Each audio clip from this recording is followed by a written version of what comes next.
tarde, boa noite. Estamos de volta mais uma vez no podcast Falando de Direitos. O meu nome é Alexandre Bezerra, sou professor e advogado. Eu trago para vocês aqui semanalmente informações e notícias importantes sobre direito tributário, direito administrativo, direito previdenciário e também direito eleitoral. O podcast de hoje, o episódio número 22, nós vamos falar sobre a restituição da contribuição previdenciária no regime geral de previdência social. Esse é um podcast de parte 2. Por quê? A parte 1 foi o episódio número 16. Eu falei especificamente sobre a restituição dos médicos, restituição da contribuição previdenciária dos médicos. E nesse episódio, eu quero falar mais amplamente, mostrar que outras categorias também podem fazer jus, outros trabalhadores podem fazer jus à restituição. Tem que ser feito é verificar se a pessoa se enquadra naquelas situações que ocasionam restituição da contribuição previdenciária. Bora lá? Antes disso, não podemos esquecer, lá no YouTube, canal Falando de Direitos Podcast, no Spotify Falando de Direitos e o Instagram do escritório ARB_Advocacia. Não esqueçam, passem lá no YouTube, se inscrevam no canal, dê o seu joinha, acione o sininho para que a gente postar novos vídeos, você já seja avisado. No Spotify, você vai procurar lá o canal Falando de Direitos, podcast, e vai passar a seguir a gente. Você pode comentar, avaliar os episódios, dá uma corrida lá no Spotify. No Instagram do escritório, a ARB_Advocacia, nós trazemos aqui quase que diariamente muitas informações importantes. Então passem lá no Instagram e sigam o nosso perfil. Vamos embora. Deixa eu pular para cá. Acho que aqui fica melhor. Ou assim. Vamos ficar aqui inicialmente com isso. Restituição da contribuição previdenciária no RGPS, parte 2. Eu falei a parte 1, eu falei lá no episódio número 16. Dê uma passada lá, assistam aquele episódio. E aqui eu vou tentar fazer passar a informação mais completa, mais específica. E a grande questão, o grande rebuliço que tem acontecido, acho que aqui vai ficar melhor, tem acontecido nas redes sociais, nos escritórios, essa possibilidade de restituição das contribuições previdenciárias. E, então, há um desencontro muito grande de informações. Algumas páginas elas postam umas informações que realmente deixam as pessoas, trabalhadores, em euforia, mas temos que tratar com cautela. Então, eu vou trazer para vocês o que é o mais normal, o que acontece normalmente. Então, o que ocorre? A contribuição previdenciária, que nós estamos falando, é a parte que cabe ao contribuinte, ao segurado. Então, o trabalhador, os segurados obrigatórios, inclusive, seja ele contribuinte individual, ou seja empregado, ou seja trabalhador avulso, ele tem que fazer as contribuições para que ele fique segurado pela Previdência Social. E essas contribuições, elas possuem percentuais, que são as alíquotas, e também ela tem como base de cálculo um valor mínimo, que é de um salário mínimo, e o valor máximo, que vai ser sempre o teto do regime geral de previdência social. O teto do regime geral de previdência social, salvo engano, é no importe de R$ 7.507,49, acredito, se eu não estiver enganado, ou 29, para o ano de 2023. Então, esse é o teto, não de valor de contribuição, mas como base de cálculo. Então, o que acarreta? Quando um trabalhador ele possui 2 vínculos de carteira assinada, é possível que em um vínculo haja o recolhimento sobre toda a remuneração e no outro vínculo sobre toda a remuneração. E o somatório das remunerações ultrapasse o teto. Esse valor que ele vai recolher sobre uma base que ultrapassou o teto é um valor que não vai ser utilizado para ele para nenhum benefício. O benefício a que ele faça jus quando ele for se aposentar, ele vai ser calculado dentro do limite do teto do regime geral. Então, se ele recolheu sobre 10 mil, não importa. Na hora do cálculo dos benefícios serão calculados tendo como base, como médio, como remuneração, 7.507,49. Então, isso traz distorções em relação ao recolhimento. Então, muitas vezes, o próprio empregado ele deixa de informar a outra fonte pagadora que tem um outro vínculo.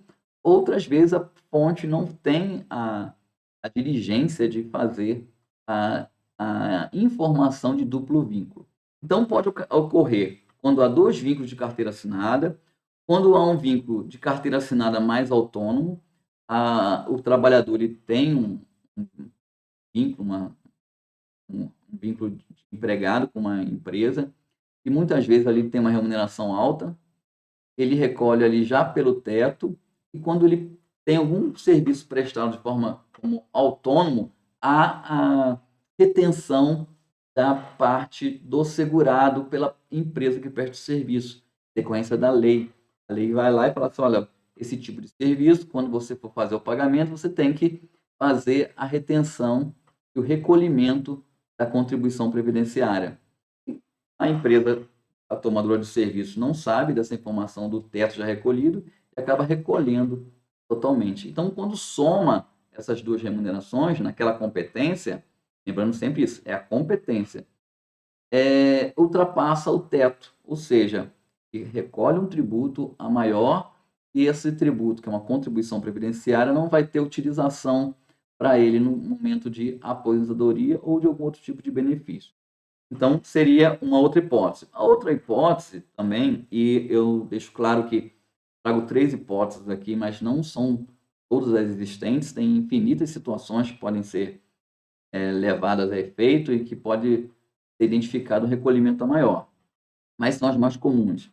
Carteira assinada, a pessoa tem a carteira assinada e, além disso, ele tem uma pessoa jurídica e recebe prolabore dessa pessoa jurídica. Acontece muito com os médicos, né?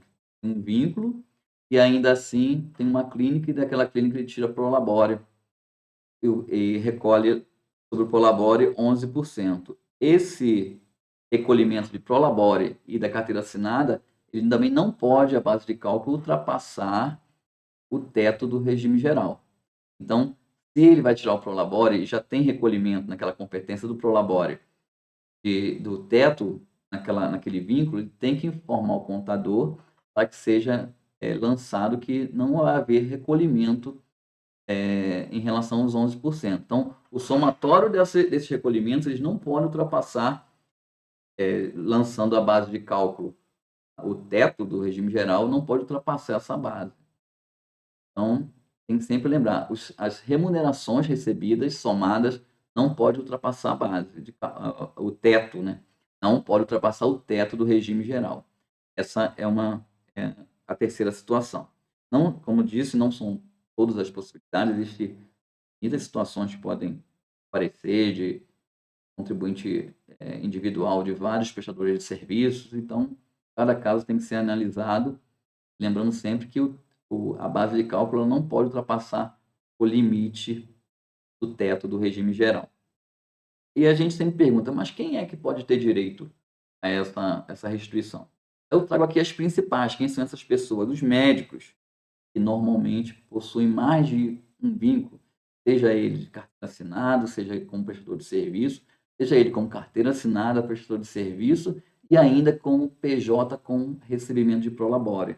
Então, todo esse somatório, quando a pessoa é vinculada ao regime geral, somatório das remunerações para a incidência da contribuição previdenciária não pode ultrapassar o teto do regime geral, que esse ano é de 7.507,49. Dentistas, profissionais de saúde, a gente sempre foca muito nos médicos, mas os profissionais de saúde em geral, que normalmente têm vários vínculos, tanto como carteira assinada, como também com prestação de serviços. Outro também que acontece muito, principalmente em regiões portos, são os portuários, é aquele pessoal que trabalha com movimentação de cargas, eles são trabalhadores avulsos. Então, chega uma carga, eles são, junto ao sindicato, eles são contratados para fazer aquele desembarque e recebem um valor, normalmente é um valor alto.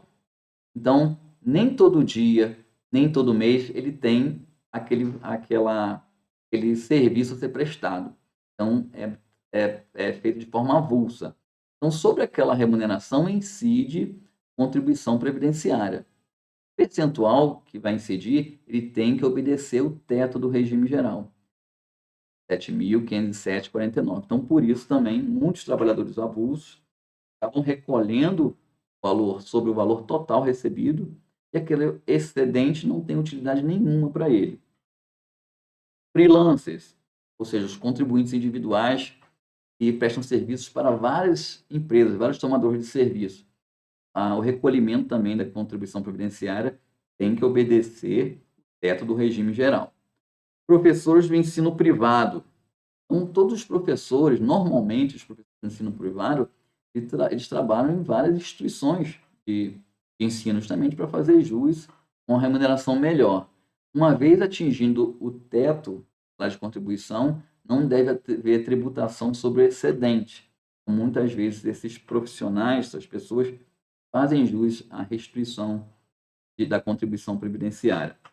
Outros também são os servidores de prefeituras sem regime próprio de previdência social.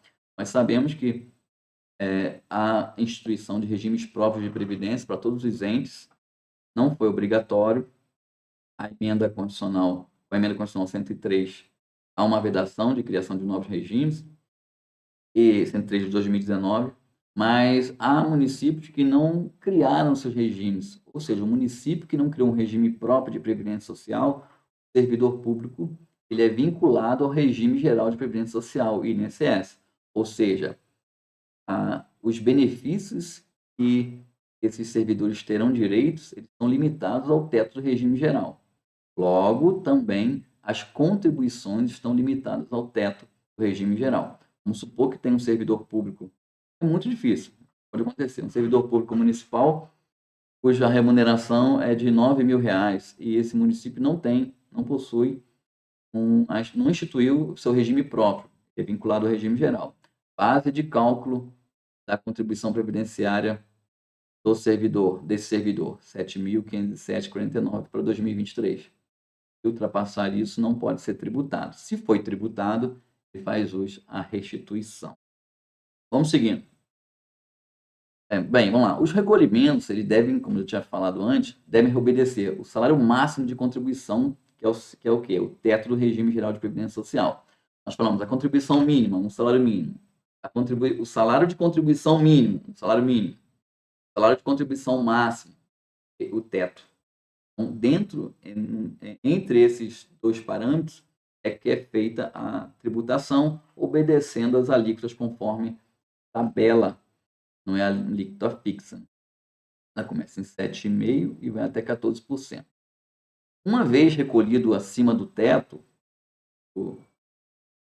o trabalhador, independente se ele seja com vínculo ou não, ele recolheu acima do teto, ele faz jus à restituição. Então, ele tem direito a restituir, corrigido pela Selic, e dos últimos 5 anos. Faltou os 5 aqui, dos últimos 5 anos. 5.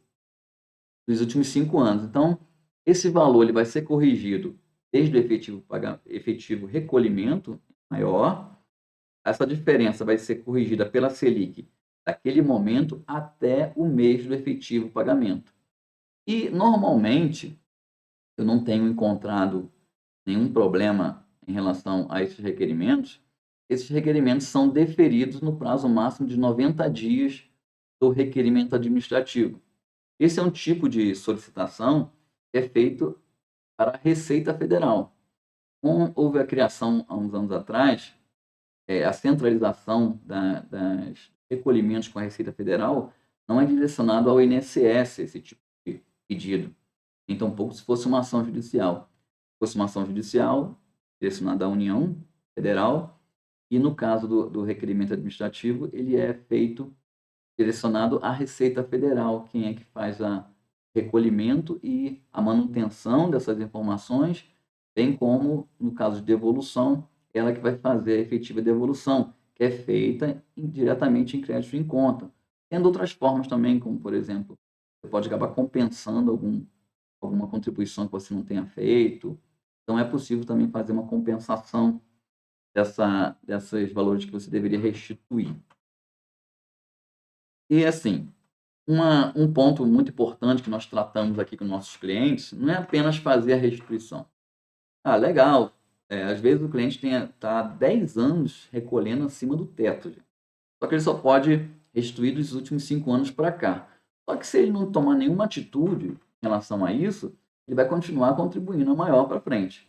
Então, é necessário que o trabalhador tome algumas atitudes para que não tenham mais esses descontos futuros. Por exemplo, comunicando ao empregador ou à empresa tomadora de serviço. Eu tenho 2 empregadores. Em um, eu recebo lá uma remuneração de R$ 6.000. No outro, eu recebo uma remuneração de R$ 3.000. Eu preciso comunicar esse de R$ 3.000. Eu optei por recolhimento o recolhimento no primeiro empregador, até o salário de contribuição X, e ali ele vai recolher só nessa última parte até completar o teto. Então, ele vai recolher só sobre uma fração. Então, quando houver o recolhimento, esses salários de contribuição serão juntados, né? As remunerações serão juntadas, bem como as contribuições recolhidas serão juntadas para mostrar ali que houve recolhimento sobre o total. Então, não se preocupe, é só fazer a informação junto ao empregador. E também ao tomador de serviço. Imagine que você está prestando um serviço para uma empresa e concluiu a questão do serviço, você precisa assinar uma declaração informando aquele tomador de serviço que ele não deve reter a contribuição previdenciária, sob sua própria responsabilidade, informando que tal contribuição previdenciária já foi retida pelo tomador X, Y, Z, ou vários, ou um só, você precisa fazer essa informação. Com isso, o tomador do serviço ele não vai fazer o recolhimento, e a responsabilidade é sua. Se você faz a informação e não é verídica, você vai acabar respondendo criminalmente sobre essa sua atitude, esse teu ato. E aparece muito aqui no escritório, o pessoal manda o CNIS, apenas o CNIS. Eu normalmente consigo fazer uma análise com, vamos supor aí, 90% de assertividade em relação aos valores. Mas há muitas informações que não estão no CNIS, ou então podem estar com divergência. O CNIS, ele traz lá a salário de remuneração, aí pode trazer lá, o salário de remuneração foi de 10 mil, superior ao teto. Mas, às vezes, ele pode não trazer o valor recolhido. Se ele trouxer o valor recolhido, você olhar aqui, de acordo com aquela categoria, percentual descontado, que foi descontado, foi recolhido sobre toda a remuneração, você está vendo ali que tem restituição. Mas imagine que tem ali R$ 10.000 naquela remuneração, mas a contribuição, na hora que você vai fazer o cálculo, você vê que, na verdade, recolheu sobre 7.507,49. Logo, por mais que esteja no CNIS aquela remuneração maior, extrapolou o teto, a contribuição foi feita de forma correta. Então, isso tem que ser apurado. Então, normalmente a gente pede o CNIS, mas também é muito importante verificar nos contra-cheques, nos RPAs, no recibo de pagamento de autônomos, nas notas fiscais de prestação de serviços, as NFS, e também nas notas avulsas. São os documentos que a gente pode fazer um levantamento e apurar se há direito à restituição ou não. Eu trago aqui um exemplo. Eu vou passar para a outra, vai ficar maior para vocês. Eu trago aqui um exemplo de um contribuinte individual, vocês estão vendo aí, ó, contribuinte individual, em outubro de 2019, abril de 2021, junho de 2021 e julho de 2021, ele fez recolhimentos sobre base de cálculo que extrapolaram o teto do regime geral. Esse aqui era um prestador de serviço.